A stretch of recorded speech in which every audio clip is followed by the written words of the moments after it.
I want to ask Lee Habib, how the hell did you get a documentary history show about storytelling to be acceptable on so many news talk stations in such a short time?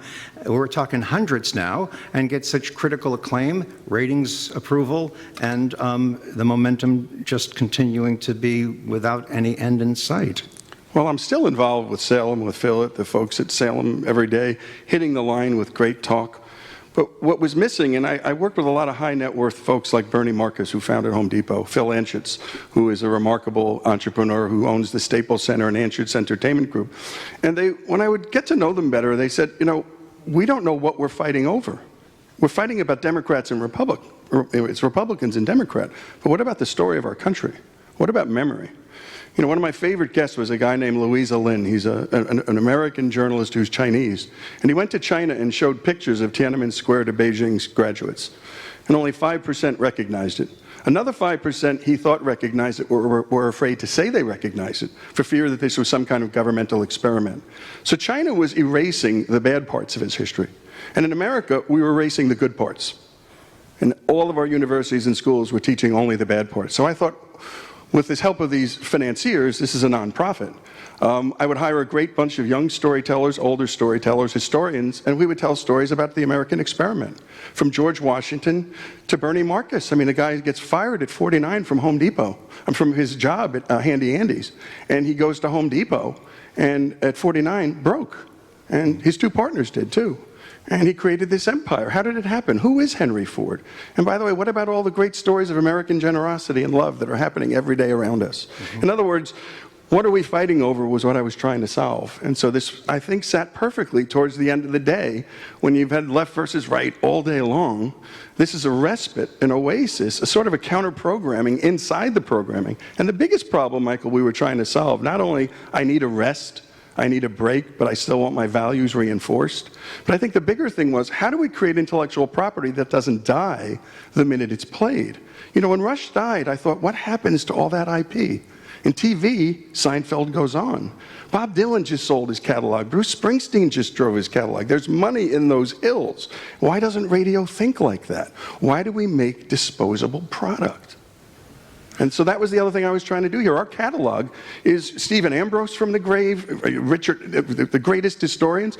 And one day we hope this catalog will have value. It's evergreen material, all of it. And it's beautiful. And people want to come back and listen to our Memorial Day episode. Every Memorial Day, it's the same show.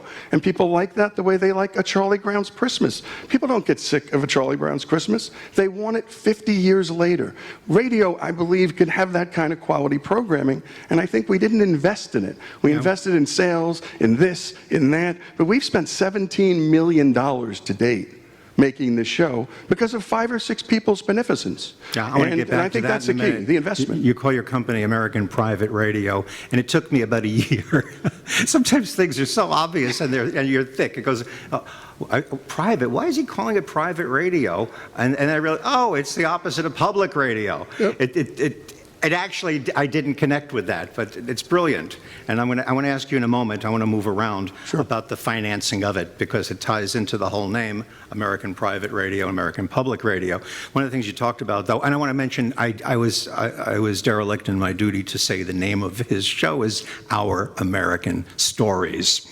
So I want to set the record straight on that. I'm a little spacey at this point, so bear with me. Next to Lee, to Lee's left from your perspective, is just one of a kind. He looks like he's around 21 years old. I think you're now about 45. He runs a company called Bold Gold Media Group, a group that he's put together. He's a former intelligence agent and Air Force captain who operated undercover in some of the most dangerous places in the world. I mean, an interesting guy. He also is a history buff, and he loves America's history very much like Lee does. I'm just lucky to know him. But the thing I want to talk about is, You have started, just like Harry Hurley, who we heard speak earlier, a foundation, the Bold Gold Media Foundation, and you have these fundraising events every year, which I've had the privilege to speak at, and with local business people in the communities of your stations that are, again, across western Pennsylvania and southern New York, small to medium markets operating out of Scranton, Pennsylvania. And he raises money and donates it to Hillsdale College and their radio station, which is very dedicated to helping young people understand the Constitution.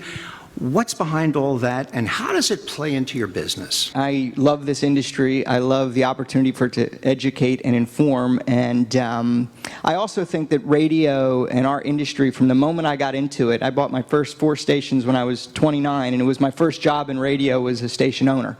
And from the get-go, people were always telling me, like, why are you getting into radio? Why did you leave the military, and why are you doing this? Is radio even going to be around in 5 years? You're a young man. Why? And I just thought that was absurd. I thought, this is the best industry to be in, especially if you're entrepreneurial. It must be preserved. It has to be preserved. And we have to stop acting as leaders in the industry as if we're the underdog or the little dog. We're the big dog. Broadcast radio, everybody wants to be and have the power and reach of broadcast radio.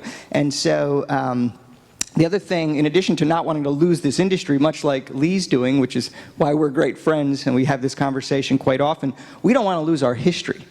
And, you know, the beautiful and brilliant thing that Lee did is, you know, we're all told radio is at its best when it's a storytelling medium. And that's what he does. He just tells great, uplifting stories on the radio. So the Bold Gold Foundation is really, at its core, identified what I think is the best school that tells the beautiful stories, warts and all, of American history and Western civilization, which affords us all the opportunity to be here today. And I think radio is the best medium, really, in modern-day America, considering the caliber of education or lack thereof out there, to tell those stories. So Lee and I have a bond in that. He's doing it with a specific show. My path was, I thought there should be a place in America where young people can go, learn the Constitution, learn the beauty of American history, learn about freedom of speech, be able to defend those things, and then go out in our collective industry and do that very thing. What's your impression of young people who are broadcasting? I'm very proud of what they're doing here at Hofstra. My roots are here. I'm still involved with Hofstra's radio program. I think it's one of the best in the world. You're involved in that level too. Tell us about young people in radio. So, ironically, one of the first things I did when Hillsdale chose their general manager was put him in touch with Hofstra to kind of lay the blueprint for actually building a college radio station. I think, like anything, it varies. Some colleges take their broadcast programs extraordinarily seriously. Hofstra's one of them. Hillsdale's one of them. Some colleges and universities take it very not seriously, and they have the radio station is a place you kind of go and you have a good time and experiment and play your favorite records. I've seen both sides of that, and the product that comes out of that is what you'd expect. The schools that take it seriously and look for the students that have a passion for telling stories, they produce, and you know, great young people that can tell those stories. Those that don't, they don't.